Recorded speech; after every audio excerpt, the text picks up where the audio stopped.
Assalamualaikum warahmatullahi wabarakatuh. Perkenalkan, nama saya Afan Deddy Kurdi dari Prodi Desain Komunikasi Visual Institut Teknologi Sumatera dengan NIM 120380051. Di sini saya akan membahas sebuah materi yaitu sejarah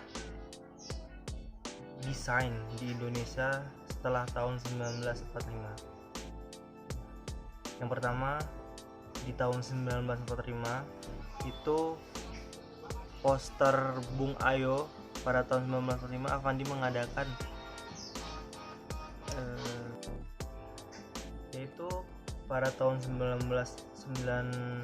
1943 Avandi mengadakan pameran tunggal pertamanya di gedung Kotara Jakarta yang saat itu sedang berlangsung pendudukan tentara Indonesia.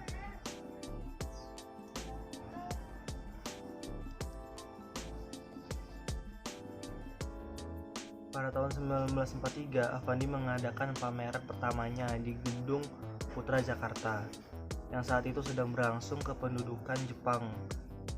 4 serangkai yang merupakan Nyar Soekarno, Muhammad Hatta, Kiai Haji Dewantara, dan Kiai Haji Mas Mansur juga ambil bagian sebagai seksi kebudayaan Putra atau Pusat Tenaga Rakyat. Dan seksi kebudayaan ini Avandi bertindak sebagai tenaga pelaksana dan S. Sojojono sebagai penanggung jawab yang langsung mengadakan hubungan dengan Bung Karno.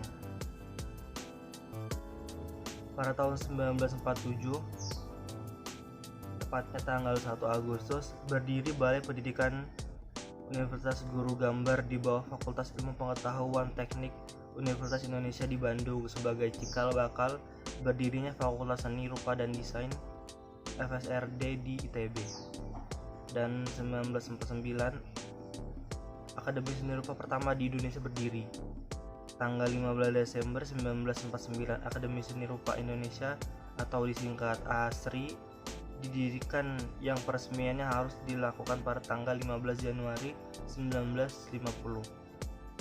Lalu pada tahun 1960 sampai dengan 1972 logo mulai populer.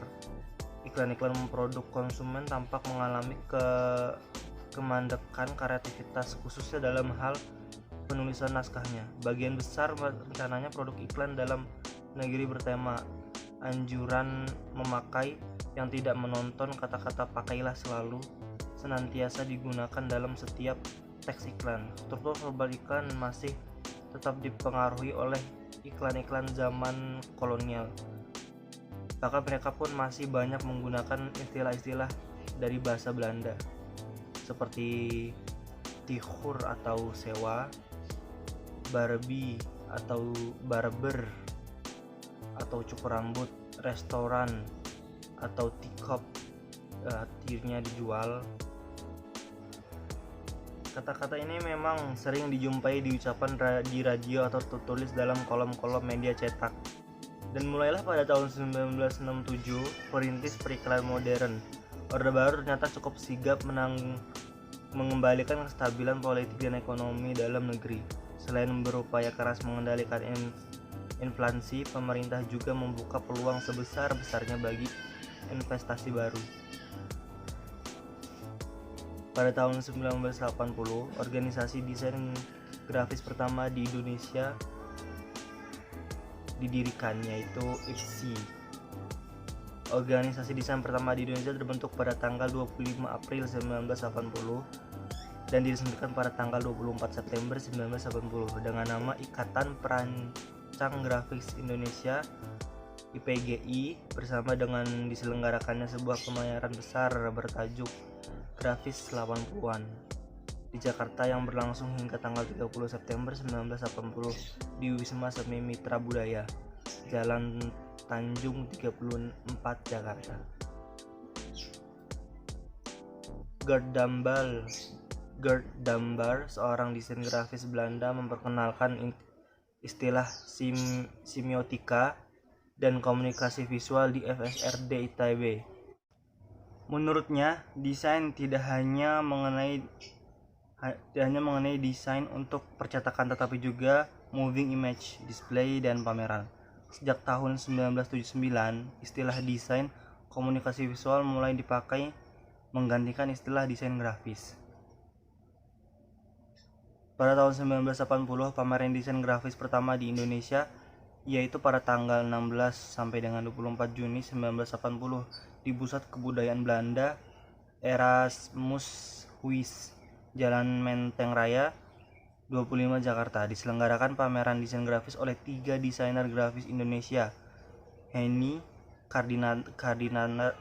Kardinata, Gauri Nasution, dan Didit Kris Purnomo, bertajuk Pameran Rancangan Grafis 80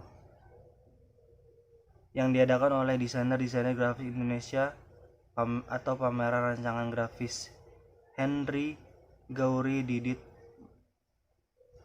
Mau Merubah Dunia, Agus Dermawan, T. Kompas, 25 Juni 1980.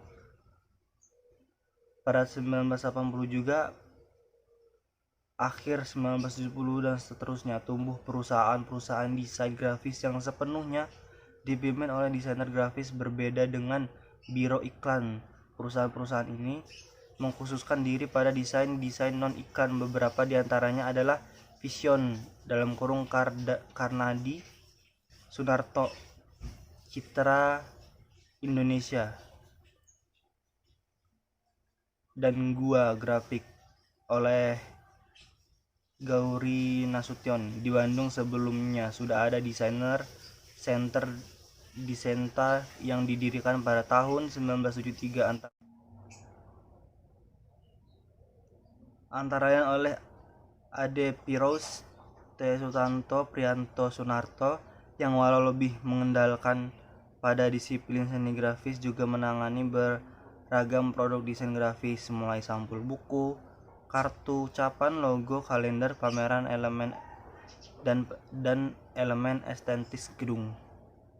Mengenai majalah zaman mingguan untuk seluruh keluarga boleh disebut sebagai mimesis atau dalam arti luas majalah Bos. Edisi perdananya terbit pada minggu kedua September 1979, tetapi menggunakan SID atau surat izin terbit bertanggal 31 Desember 1973 dengan keterangan untuk melanjutkan penerbitan Bos. Edisi perdana zaman dibagikan secara gratis.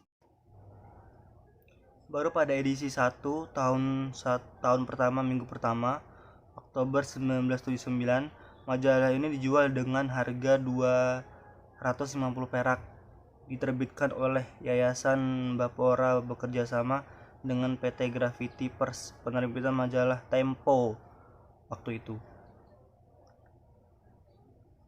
Dalam perjalanannya, di majalah ini berkumpul para seniman dan budayawan yang sudah tak asing lagi namanya di Indonesia, misalkan Danarto, Jim Supangkat, Nano Rianti Rano, Sori Siregar, Seno Gumira Aji Dharma, Ananda Marich, dan lain-lain. Pemimpin redaksi Gunawan Muhammad, redaktur pelaksana Putu Wijaya. Majalah Zaman ditutup oleh Tempo pada 1985, lalu pada tahun berikutnya Tempo menerbitkan majalah baru, Matra, pada Agustus 1986.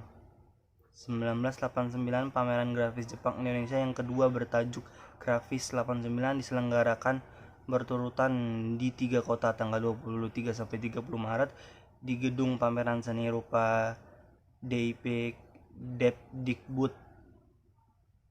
atau sekarang Galeri Nasional di Jalan Merdeka Timur 14, Jakarta. Tanggal 12 sampai 20 April 1989 di Yayasan Pusat Kebudayaan Jalan Naripan, Bandung, dan tanggal 26 April sampai 3 Mei di Kampus Institut Seni Indonesia di Jalan Gamping, Jogja pada tanggal 29 Maret 1989. Shigeo Fukuda yang didatangkan dari Jepang menjadi pembicara dalam sebuah ceramah di Pusat Kebudayaan Jepang Sumitmas Tower lantai 2 Jakarta. Sekian tadi materi yang bisa saya sampaikan mengenai sejarah desain di Indonesia setelah tahun 1945. Kurang lebihnya saya mohon maaf yang sebesar-besarnya. Terima kasih atas perhatiannya. Wassalamualaikum warahmatullahi wabarakatuh.